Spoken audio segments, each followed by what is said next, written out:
నిలకడలేని స్వభావముతో కొట్టుకుంటున్నాం, తగాదలు అవుతున్నాయి, గొడవలు అవుతున్నాయి, ఇబ్బందులు అవుతున్నాయి, విడాకులు అవుతున్నాయి, అయ్యి అవుతున్నాయి, ఇవి అవుతున్నాయి. ఒక ఆశ మనల్ని చంపివేస్తుంది. ఒక ఆశ మన బ్రతుకులు పాడు చేస్తుంది. ఒక ఆశ మనల్ని జీవితాన్ని గందరగోళంలోకి నెట్టివేస్తుంది.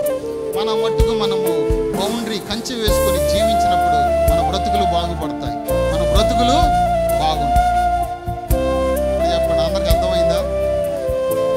నేను చాలా తక్కువ జ్ఞానం కలిగి తప్పులుంటే దయతోటి క్షమించండి. అర్థమైందా? అర్థమైందా లేదా?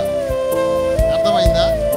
ఏ రోజైతే ఇతర వ్యక్తిని చూసి నువ్వు స్వార్థంగా ఆలోచించకుండా ఉంటావు, ఇప్పుడే ఈ వాక్యం విని ఇంట్లోకి వెళ్ళి టీవీ పెట్టకుండా ఉంటావు, ఇప్పుడే ఇంట్లోకి వెళ్ళి సీరియల్ చూడకుండా ఉంటావు. నా దేవుడు నాతో మాట్లాడాడు, నన్ను గద్దించాడు, ఇది తప్పు అని తెలియజేశాడు. ఆ తప్పుని మరలా మరలా మరలా చేస్తూ ఎన్నిసార్లు సిలువ వేస్తావు? ఇదే దేవుడికి ఉన్నటువంటి బాధ. ఇదే దేవుడు కూడా పశ్చాత్తాపడుతూ ఉన్నాడు. నా బిడ్డలు మారతారు, నా బిడ్డలకి నేను ఎంతో చేయాలని ఆశగా ఉంది, కానీ ఇంకా నన్ను సిలువ వేస్తూనే ఉన్నారు. వాళ్ళు అన్నట్టు లోకస్తులు మాట్లాడినట్టుగా మాట్లాడుతున్నారు, అపనమ్మికతో మాట్లాడుతూ ఉన్నారు, ఏమాత్రం మారడం లేదు. నేనైతే నీ బ్రతుకులు మారుద్దామని ఆలోచన చేస్తూ ఉన్నాను.